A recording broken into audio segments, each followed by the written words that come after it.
Major support for Out to Lunch is provided by the law firm of Jones Walker, established in 1937 with over 375 attorneys in offices throughout the U.S., providing a comprehensive range of services to a local, national, and international client base. JonesWalker.com. From Nola Pizza in the Nola Brewing Tap Room on Chapatula Street in New Orleans, we're out to lunch with Peter Raschuti, Tulane University's A.B. Freeman School of Business professor and director of the award-winning Birkenroad Reports. It's business, New Orleans style.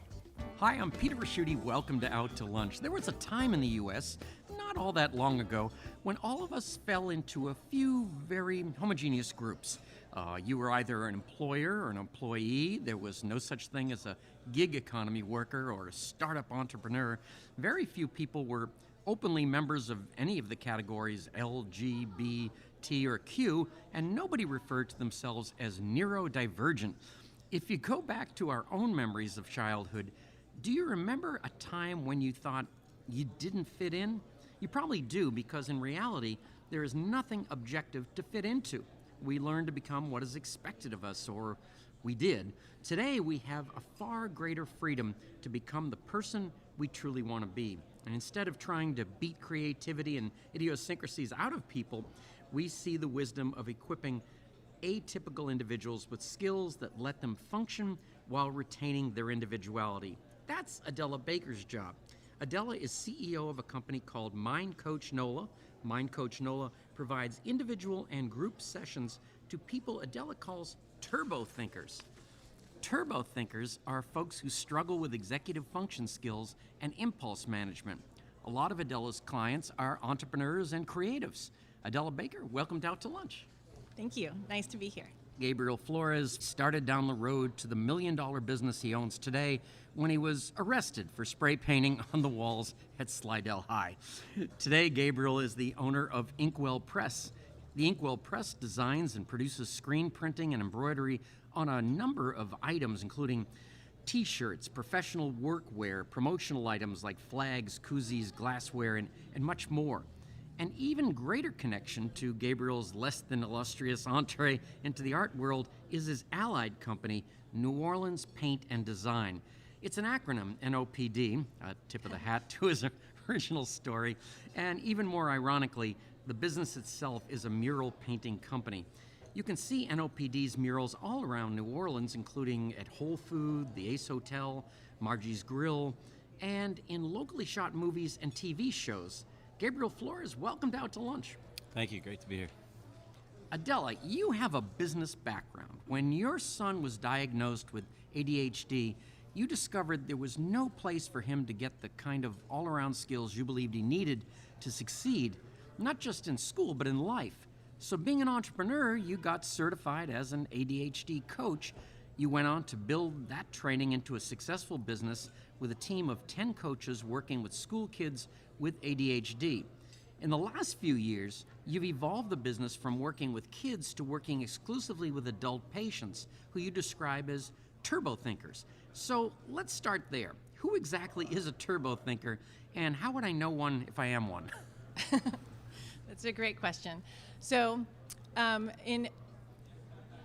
people say that ADHD is really it's all about self-regulation. It's the inability to self-regulate our thoughts, our actions, and our emotions. So in kids, we see that hyperactivity in the classroom, kids jumping up and down. But in adults, it's our hyperactive brain. We cannot shut it down. We are constantly producing ideas. If you get a group of neurotypicals in a room and you say, let's brainstorm on an idea, you'll have silence and then maybe bing. But then you get a group of turbo thinkers in a room and let's brainstorm on an idea, and it's going to be like machine gun fire. It's going to be like so we are constantly producing ideas, constantly connecting the dots in all kinds of interesting ways in a very non-linear format.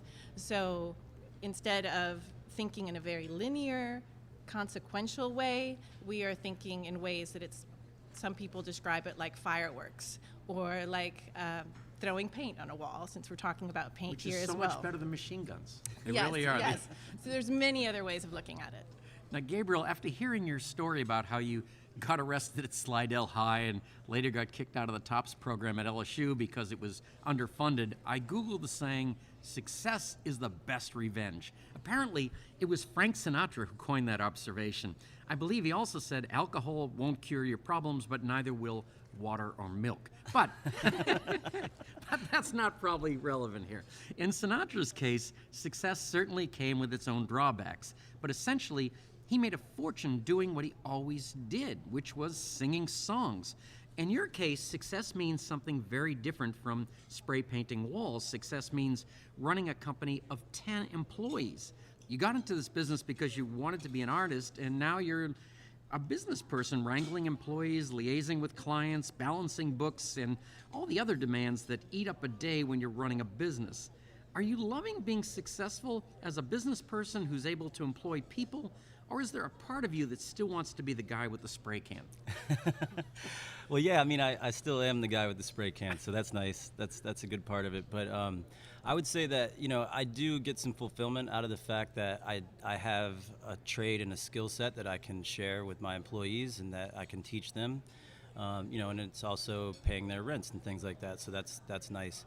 But I'll be honest, for me, owning the business was never about managing other people, and that's probably the part of the business that I dislike the most.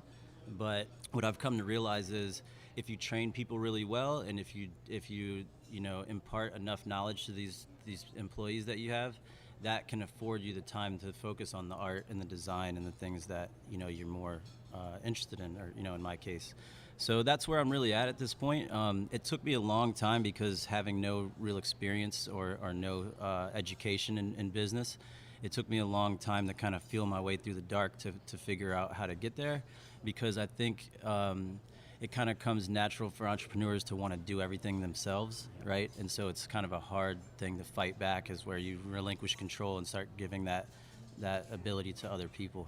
So yeah, I think that's really where I'm at right now, is trying to pivot from having established this business to really focusing on my passion, which is art and design. You're a delegator now. That's right. Adela, when you were describing adults with ADHD, I keep thinking of the whole generation that kind of viewed multitasking as this great skill or whatever. Is that what we're talking about here? Our brains jump from idea to idea. The challenge for our brain type, I would say, for turbo thinkers, is to stay in the present moment. We tend to either go in the past and ruminate or regret, or go into the future and catastrophize and imagine the very, very worst. Sometimes that could be also the very, very best, fantasizing, like, okay, I'm having trouble writing this first paragraph or this first line even, when I have to write a whole book, and then I'm already envisioning not just the chapter and the book, but then also the movie version and who's going to star in it, and then the series on Netflix, and then here I am receiving an Academy Award, right? And I haven't even written that very first line. So I don't know if that answers your question. Absolutely. I can. We can go in all kinds of directions. The challenge is, how do I stay here and now and just do the next step? I feel like you've been inside my brain, because that's definitely how I feel all the time. That's why I brought you in here. You're actually a patient now. There's Sign me up. Gabriel, one of the things I think about in terms of mural painting is something that happened, it must have been about 6 years ago. Neil Morris, who's an architect, and he actually was a former student of mine, he commissioned a painting on a wall that was like kind of over-the-top anti-Trump, and the city wanted it taken off, and then ACLU came in, and I don't even know how it ended, but what are the rules on all that? Yeah, so I'm familiar with that story, and Neil, he did I guess it was called the New Orleans Mural Project or something like that. So I think what happened was the city just ended up relenting because, because of the pressure from that, and they basically said that they don't have to sign off on the content of a mural anymore. Like, they don't really have the right. So as far as the mural permit, I don't think it exists anymore in New Orleans, as far as I know. As long as you have permission from the building owner, that's enough. That's from my understanding. Otherwise, it'd be tagging or something, right? It would be very Yeah, different. I mean, my thing about that was I went to the initial meeting with Neil when he started that project, and there was some other professional muralists there. My issue with that was that I understood where Neil was coming from, but I also felt like he was approaching it in a way that didn't really respect the artists, because he was essentially hiring people, local people, on like shoestring budgets and like with very little time for preparation, and asking them to paint murals sort of to defend his point around the city.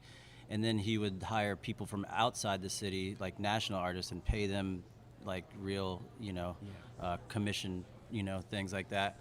And I just felt like, you should take care of the city first and the artists in the city first, and you should make sure that you're not setting this precedent where people expect mural art for free, right? Or for like these very minimal budgets and very little time to plan.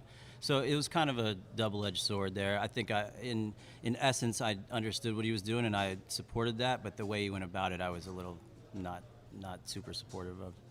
Adele, I have to ask, you started with children, and that's when I started doing the research on you. That's what I thought was going to happen. Why did you switch to adults? Adults have skin in the game. They're much more interested and interesting in so many ways. Most of the kids I was seeing was because they're feeling pressure from their parents or from society to perform well in school. It really had to do with their academic performance. And I'm interested in the whole person, not just in their academic performance. Working with adults, I can help them achieve what they want, and an adult has a much better understanding of what is important to them. A child, first of all, their brain isn't completely fully developed. The prefrontal cortex doesn't develop. They say in men later. Yes. I was And going to then say. with ADHD, it could be up to 3 years. The executive function skills therein, even up to 3 years, lagging behind that. So one of the main executive function skills affected by ADHD is intrinsic motivation. A neurotypical person is motivated by secondhand interest. So that could be what your spouse tells you to do, what the government tells you to do, what your boss tells you to do. An ADHD brain is interested by fun and novelty, or by personal interest. And that personal interest is tied to passions. So what is interesting to Gabriel or what is interesting to you is not necessarily interesting to me. So together with working with the client, we figure out, well, what are your core values? What is important to you? What is your purpose? And how do we identify what is going to trigger that intrinsic motivation within you? That's a very individual process. And it's fun to collaborate with a client and discover that. You're listening to Out to Lunch. I'm Peter Raschuti. I'm working with ADHD coach Adela Baker from NOLA Mind Coach. Adela works with adult patients she describes as turbo thinkers. And Gabriel Flores, owner of screen printing company The Inkwell Press and mural company The New Orleans Paint and Design. Gabriel, you do things for money, obviously, and you're also an artist. Sometimes in the old days you would hear about an artist doing pot boiler work. In other words, I needed this money to get the free time to do what I'm doing. On the stuff you do for regular business, is there still some area for creativity and all that pleases you? In terms of the Inkwell Press? Yeah. Yeah, I mean, we do a lot of artwork and design for musicians and bands and local brands. And honestly, that's what we kind of started out as. I worked at a screen printing shop in New Orleans for over 7 years before I started my own business. And I started out in a little back house on Rosalie Alley off Piety Street. And at that time, it was mainly for friends of mine that were in bands. Like I said, bands, people starting their own like clothing lines, stuff like that. So designing for people like that is still really fun. We still do like the construction companies and a school job here and there, like those jobs that keep the lights on.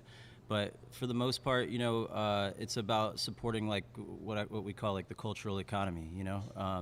We do print work for Preservation Hall, Big Frida, lots of small businesses, and so it's nice because I think creating something for another entrepreneur or another business it doesn't just end there. It's not just us making money for the service that we provide. Now we're creating a physical product where they can help support their business through a new, revenue stream of selling merchandise, that we provide. So that's like the good, side effect or further effect of what we do that I take pride in, And Gabriel, you guys came from different sides. Your business has grown so much that you now manage 10 people.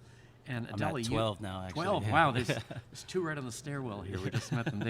It is. But Adela, you went from 10 people or so and said, I just want to do it myself. I missed coaching. I love managing, but I love coaching even more. And so my mission has remained the same, to serve as many people as possible worldwide affected by ADHD. Only now I can do it one-on-one, but I also do groups. And so I have groups. I'm launching an online course, so to speak, as well. And then I also collaborate with a bunch of other coaches. I serve on the board, and I also train and mentor rising ADHD coaches. So through all of this, I'm serving the greater community on a global scale, which COVID has, Right. made it now accessible and possible for many people to accept treatment online. So I have clients all over the world at this moment. Gabriel, on Wall Street speak, your business is capital heavy or asset heavy? Because like when you went to embroidery, that's a big piece of equipment and all that. Absolutely. How do you, I guess what it would make is you really have to make a clear decision on whether it's worth it. Yeah, I mean, that's really tough. So for me, it's always been just an organic growth. I've been in business 16 years. I've been screen printing for over 20 years now. And as far as, our growth pattern, it was just, I always just managed what I could and just grew slowly. I never really took the risks, but now that I'm where I'm at now, I kind of look back sometimes and wish I had taken risks earlier. You know what I mean? Initially, it was just myself printing everything, doing all the work by myself. After like year 3 or 4, I hired my first employee, and then I used the original equipment that I purchased for probably the first 9 years of business. So it wasn't until like almost that year 10 that we invested in an automatic press, an embroidery machine. Last year, before the end of the year, we bought another embroidery machine. We just bought a direct-to-screen machine. I mean, these are heavy equipment, expensive pieces of equipment. And what I'm learning is automating the process is important, right? Because if you can get a machine to do the work of a human, you can get the human to do the work that a machine can't, right? So, and by automating your process and speeding things up, if you can get more revenue, then you can hire more employees, right? So that's been really important as far as our growth. I think a lot of people, and, I don't know, people maybe with business majors would say, like, it took you too long to get there, right? Like maybe it's not a successful business if you're not making X amount of money by a certain date, right? It's usually bringing on a lot of debt and a lot of risks, so right. You're doing the right thing. But, I'll say, from the beginning of my business, I never was in debt. I've never been in debt. I mean, I really, except for even right now, this last piece of equipment, I bought cash because I was about to finance it, and with the rise in interest rates and everything, and I said, you know what? I have the cash, let me just buy it cash, and then I'll just make up for it on the back end, But I always just waited until I was able to do things, till it felt comfortable. But again, like I said, sometimes I look back in retrospect and wish I had done it a little earlier. But you wouldn't know that until you get there, you know what Absolutely. I mean? So don't look back. Yeah. I like hearing your story because all of your keys to success so far are not just because of the way you think, but also, I like to say, collaborate, delegate, automate, eliminate wherever possible. Okay. And I you're like just that. like bam, bam, bam. You're knocking it out and doing it. I'm learning all these good new things like that. Somebody recently was telling me you got to work on your business, not in your business. And I'm like, why did nobody tell me that? 10 years ago. We tend to think that we can do it all by ourselves, Exactly. and nobody can do it better, and we don't want to be found out if we can't master it ourselves. Right. And you've surpassed that. Yeah. That's awesome. Hey, Adela, I don't know much about the diagnosis, but I used to think that it was ADHD was kind of on a spectrum, and but now I'm thinking. I was reading some of your work that it's kind of yes or no. It's not. It's like you can't be a little pregnant. It's is that the way it works? Yes, that is the way it works. And we all can experience the symptoms associated with ADHD when under stress. And so, especially after the pandemic or during the pandemic, things were on shaky ground. A lot of people, I have had a lot of clients, patients come to me saying, I don't have an official diagnosis, I'm not sure, yes or no, but I would like some help because they're not able to manage their time, they're not clear on their priorities. They're also a little unclear as to what they want to do. The situations are now such that they're questioning the meaning of life and why am I in the right career and why do I want to do this? And so that's also a good time to seek coaching. I should have sought you Yeah. out Yeah. last year. I mean, I like to say it's pills and skills, Oh, It's that's some catchy, people though. need the pills and some people don't, but we all need the skills. Some people need glasses to see and some people don't, but we all need to be taught how to read. so you're And not so- anti-meds. No, No, I'm just- not. They're not for everybody. Right. But skills are. That's true. Gabriel, the person that we're most used to seeing in murals, I guess not used to, but the big name is Banksy. How do you build a reputation like that? With him, I mean, his art is more of just like it's very specific to its place and time, Banksy does like stencil artwork, so it's not really what I would necessarily call murals. But I mean, there's local muralists in New Orleans that I think have Pretty well established known. their Yeah. names. I think it's just by getting the commissions. When you get that art out there on the wall and you get a lot of eyeballs on it, people start to ask who is that, and that's how that name gets out there. I mean, one of the things that I've been like very bad about is creating a portfolio of my work. I graduated from Delgado, so I didn't really get the training I think that I needed to understand what I was getting into. I started my business mainly just so I didn't have to work for somebody else. Oh, You know what man, I mean? And yeah. and along the way, it's just when you're in business for yourself, you tend to just be full steam ahead, right? So you're not always collecting like the keepsakes in the portfolio and stuff like that. So that's something that I'm working on. This year we're really pivoting a lot. I kind of got to a point where I was sort of what Adela was speaking to is like where I started to wonder, like, am I doing the right thing, the right business for myself? Like now that my son's in college and I don't have to worry about supporting him as much. I mean, he's almost to the finish line there. I'm starting to wonder, like, should I be doing a totally different like field of art, but I just got back from Austin, Texas, from the South by Flat Stock show, and they had a big convention on flat stock, which is screen printed posters, gig posters, and I was like over the moon inspired. Came back with a new battery in my back, and just we have the ability to do flat stock printing at the shop, but we don't really sell that. So now what I'm really realizing is, just not to take things for granted. And sometimes what you want is right under your nose. You're just not looking at it right, And so I have that ability to do what I want more of, like, which is design and art.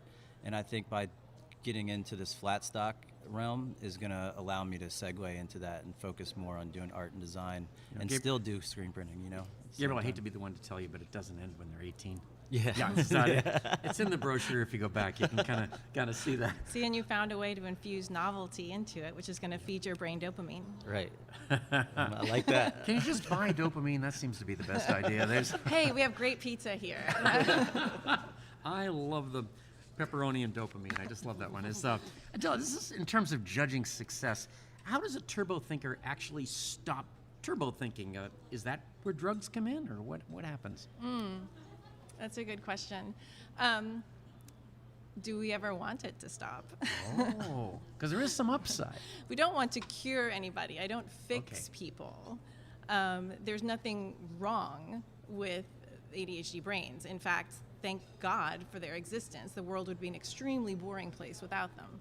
Not to mention, all of our innovators have ADHD in some form or another. I mean, I wasn't around, but I am absolutely convinced that whoever invented the wheel had ADHD, right? Everybody else is just walking, trudging along, and this guy's like, hitting a rock with a piece of metal, and his wife's like, "Come on, will ya?" But he's like, "No, I'm on to something here," right? So we want innovators. We want this brain type. Now there's a conscious effort, in fact, in hiring processes to include neurodiverse people in the workplace. So we definitely want this brain type. There's nothing to fix by any means. We definitely want the people that have the ideas. They might have struggle with executing the ideas, but that's okay. That's what staff is for, right? Yeah, absolutely. Adela and Gabriel, talking with the two of you brings to mind a two-word saying, be you. Unfortunately, sayings like be you do you, and live your best life have become social media cliches and memes, but for good reason. We keep encouraging each other with these little bits of advice because being your authentic self and living the life you want to live with only a minimal amount of necessary compromise is an extraordinary challenge. Adela, you're devoting your professional life to giving people the tools to simply be themselves. And Gabriel, you're a textbook example of the kind of success a person can achieve by having the courage to simply do what makes you happy. It has been great to meet both of you. Thank you, Adela and Gabriel, for taking the time to join me today on Out to Lunch. Nice. Thank you. Appreciate Thank it. you.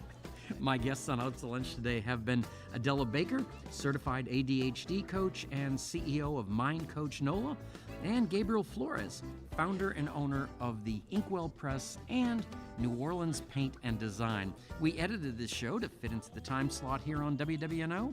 You can hear our unedited conversation and find out more about Adela's Turbo Thinkers and Gabriel's artworks by listening to the Out to Lunch podcast. You can find and subscribe to the Out to Lunch podcast on your podcast app and on our website, itsneworleans.com. If you want to know what we all look like, you can find photos from this show on itsneworleans.com and on our Out to Lunch social media. The photos today were taken by Jill LaFleur. You can find more of Jill's photos at lafleurphoto.com.